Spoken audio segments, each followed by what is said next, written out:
U.S. Vice President JD Vance is headed to Israel. His mission, to shore up a ceasefire in the Gaza war. The return of peace after 2 years of fighting in Gaza is a project U.S. President Donald Trump has pushed hard for. But an October 10th ceasefire has fallen apart more than once, with both sides accusing the other of violations.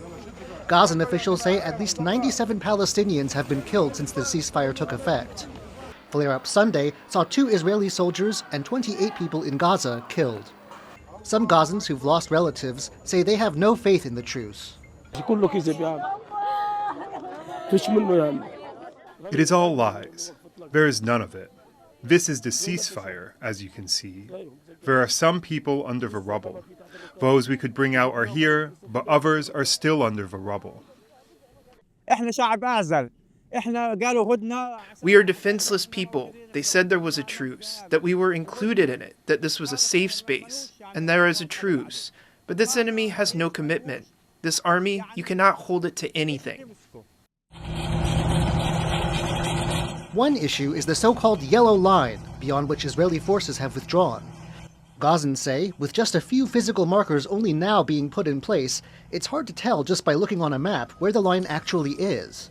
But Israel says there have been Palestinian attempts to breach it. Still, none of this has stopped efforts, especially from the U.S., to keep the ceasefire on track.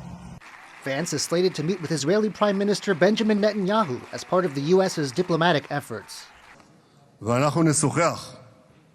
We'll discuss 2 issues, mainly 2 issues, about the security challenges we are facing and about the political opportunities we are facing. We'll overcome the challenges and we'll realize the opportunities. And on the ground, there are signs of progress towards peace. On Monday night, Israel retrieved the body said to be of one of the hostages Hamas took in 2023. Israel says that leaves 15 dead hostages in Gaza, 13 Israeli and 2 foreign.